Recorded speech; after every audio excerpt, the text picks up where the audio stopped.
చేస్తే ఇంప్రూవ్మెంట్ ఉంటుంది. రైట్, సత్యం గారు మాట్లాడదాం. జంగా రాఘవరెడ్డి గారు ఉన్నారు కాంగ్రెస్ నుంచి. రాఘవరెడ్డి గారు నమస్కారం.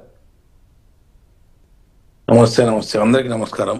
నెలలో 4 సార్లు మేడారం పనులు పరిశీలించాలని సీఎం రేవంత్ రెడ్డి పొంగులేటి శ్రీనివాసరెడ్డి గారు కూడా ఆర్డర్స్ పాస్ చేసినట్టు తెలుస్తుంది. మరి అంటే ఒక పక్క బీజేపీ ప్రశ్నిస్తుంది ఏంటంటే ఇచ్చిన హామీలు మర్చారు, గిరిజనుల విషయంలో ఇళ్ళు అవన్నీ ఇస్తున్నారని రేవంత్ రెడ్డి చెప్తున్నప్పటికీ కూడా వాళ్ళకి ముఖ్యంగా ఆ గిరిజన ప్రాంతాల్లో ఆదివాసీలకు కావాల్సినటువంటి వైద్య విద్య దానికి సంబంధించి పండుగలు ఏమైనా చేసుకున్న పోలీస్ పర్మిషన్స్ ఇవన్నీ తీసుకోవడం ఏంటి పథకం, ఈ ఆస్పెక్ట్లో కొన్ని రకాల ప్రశ్నలు సంధించారు. అంటే దొరల పాలన పోయి ప్రజాపాలన వచ్చిందని చెప్పినప్పటికీ కూడా రేవంత్ అభివృద్ధి అది ఏం లేదు, ఏదో కొంచెం మాట్లాడాలి కాబట్టి స్టేజ్ ఎక్కి అప్పుడప్పుడు నేను ముఖ్యమంత్రి అనిపించుకోవడానికి మాట్లాడుతున్నారు తప్ప వేరే ఏం లేదు, తెలంగాణ ప్రజలలో వ్యతిరేకత ఉందనేది వినిపిస్తున్నటువంటి మాట. దానికి మీ కామెంట్ ఏంటి? ఒకటి మాత్రం గుర్తుపెట్టుకోవాల్సిన అవసరం ఉన్నది. రాఘవరెడ్డి గారు కొంచెం వెనక్కి కూర్చొని మాట్లాడండి ఫ్రేమ్ కి. నిజంగా అది దొరలప్పాలనే. ఎందుకంటే మీరు రాఘవరెడ్డి గారు కొద్దిగా ఫ్రేమ్ కి వెనక్కి కూర్చొని మాట్లాడండి. ఓకేనా? కొంచెం కెమెరా కొంచెం దూరంగా పెట్టి రైట్ మాట్లాడండి. ఒకటి దొరలపాలన పోయింది అని మాత్రం నిజం. ఎందుకంటే 1400 మంది అమరుల త్యాగంతో తెలంగాణ వచ్చింది. తెలంగాణ 76 సంవత్సరాల పోరాటం, ఆరాటంలో తెలంగాణ ప్రజలు తెలంగాణ వస్తే మన నిధులు, మన నియామకాలు, మన సంపద మనకు దక్కుతుందని చెప్పి అనుకున్నాం. మిగులు రాష్ట్రంలో ఉన్నటువంటి రాష్ట్రాన్ని ఇలా అభివృద్ధి చెయ్యకుండా దోచుకోవడం కోసం, దాచుకోవడం కోసం ఇలా వారు ఆ కార్యక్రమాలు చేశారు. తానే ఇంజనీరు, తానే దొర, తానే మంత్రి, తానే రాజు, తానే ఒక ప్రభుత్వం లేదు, ఈ విధంగా దొరల పాలన చేశాడు తప్ప ఒక పరిపాలన వ్యవస్థ నడపలేదు, ఒక ముఖ్యమంత్రి వ్యవస్థ నడపలేదన్నమాట నిజం. ఇది కోరుకోలే ప్రజలు. తెలంగాణ ప్రజలు త్యాగాలు చేసింది ఇది కోరుకోలే. సరే, దానికి వస్తే తెలంగాణలో రేవంత్ రెడ్డి కాంగ్రెస్ ప్రభుత్వం వచ్చిన తర్వాత అభివృద్ధి జరిగిందా జరగలేదా అన్న సంగతి సరే ప్రజలు చెప్తారు. కాంగ్రెస్ పార్టీ అధికారంలోకి వచ్చి 18-20 నెలలు మాత్రమే అయిందన్న సంగతి మర్చిపోకూడదు. 10 సంవత్సరాలు అధికారంలో ఉన్నప్పుడు మరి దళిత ముఖ్యమంత్రి ఎటుపోయిండో చెప్పాల్సిన అవసరం ఉన్నది. గిరిజనులే అదేవిధంగా 3 ఎకరాల భూమి ఎక్కడ పోయిందో చెప్పాల్సిన అవసరం ఉన్నది. ఇంటికో ఉద్యోగం ఇక్కడ ఇచ్చిండో చెప్పాల్సిన అవసరం ఉన్నది. అల్లుడొస్తే బిడ్డొస్తే డబుల్ బెడ్రూమ్ ఎక్కడ ఉన్నదో చెప్పాల్సిన అవసరం ఉన్నది. మన ప్రాజెక్ట్ అన్ని పూర్తి చేస్తాం, అందరికీ సాగునీరు తాగునీరు అందిస్తానన్న ముఖ్యమంత్రి ఏ సాగునీరు అందించిండు, ఏ తాగునీరు అందించిండో చెప్పాల్సిన అవసరం ఉన్నది. ఇలా మీరందరూ చూడాల్సిన అవసరం ఉన్నది. అన్ని ఫౌండేషన్స్కే పరిమితమైన తప్ప అభివృద్ధి శూన్యం. ఒక కాళేశ్వరం పేరు మీద లక్షల కోట్ల రూపాయలు వృధా చేసిండ్రు. అది ఆలోచన లేకుండా, ఒక ఇంజనీర్ లేకుండా తానే ఇంజనీర్ అయి తానే అనుభవజ్ఞుడై, అతనికి కూడా గతంలో 20 సంవత్సరాలు 30 సంవత్సరాల అనుభవం కూడా లేదు కదా.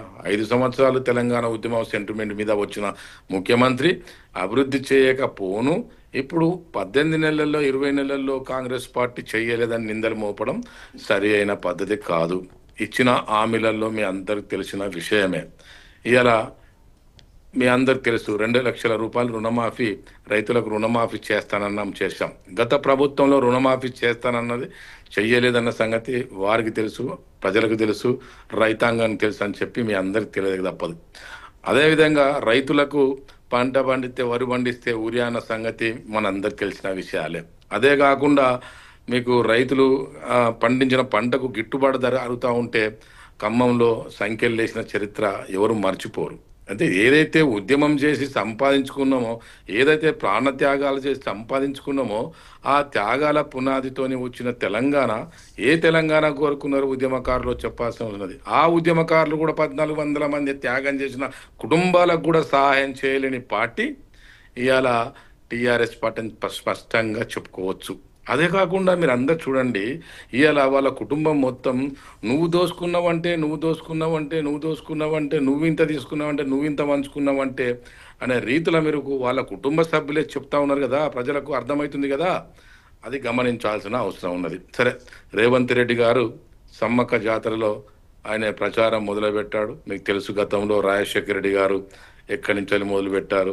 ఇలా ఈయన గిరిజనులను నమ్ముకున్నాడు, ఇలా సమ్మక్క సారక్కను నమ్ముకున్నాడు. అదొక త్యాగాల పునాదితోనే వచ్చిన ఆ సమ్మక్క సారత.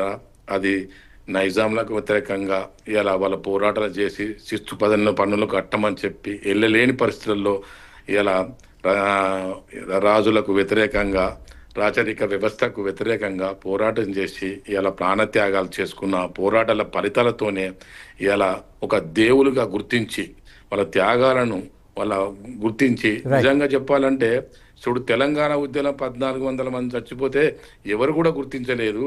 ఇలా గిరిజనులు, అక్షరం ముక్కరాని గిరిజనులు ఇలా వాళ్ళ కోసం చనిపోయినలను ఇలా ఒక దేవతలుగా గుర్తించిండ్రంటే వాళ్ళు నిజంగా గిరిజనులంతా దేవతలు అని చెప్పి, నేను గిరిజనులంతా దేవుళ్ళు అని చెప్పి నేను స్పష్టం చేయక తప్పదు.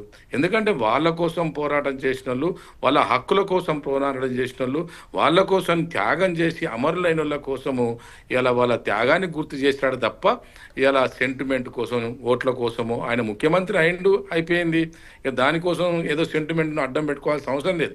ఎందుకంటే ఎక్కడైతే మొదలు పెట్టాడో ఆ త్యాగాల పునాదితోని, ఆ కష్టాలతోని ఇలా కష్టపడ్డాడు. కాబట్టి కాంగ్రెస్ పార్టీ వీళ్ళ టీఆర్ఎస్ పార్టీ వ్యతిరేకతతోని ఇలా రాహుల్ గాంధీ ఇలా పాదయాత్ర ఏంది, భారతదేశంలో జరుగుతున్న ఇలా బీజేపీ చేస్తున్న అన్యాయాలు ఏంది, ఇలా సెక్యులరిజం మీద చేస్తున్న వాళ్ళ అన్యాయం ఏంది, భారతదేశంలో జరుగుతున్న ఇవన్నిటిని గుర్తులో పెట్టుకొని అన్ని ఆధారంగా చేసుకొని ఇలా కాంగ్రెస్ పార్టీ అధికారంలో వచ్చిన సంగతి మర్చిపోవద్దు.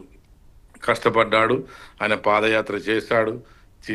ఇలా కాంగ్రెస్ పార్టీ అధికారంలోకి వచ్చింది. అధికారంలోకి వచ్చిన తర్వాత ఇచ్చిన హామీలలో మీ అందరూ ఇందిరమ్మ రాజ్యం, ఇందిరమ్మ ఇండ్లు ఇస్తున్నాం.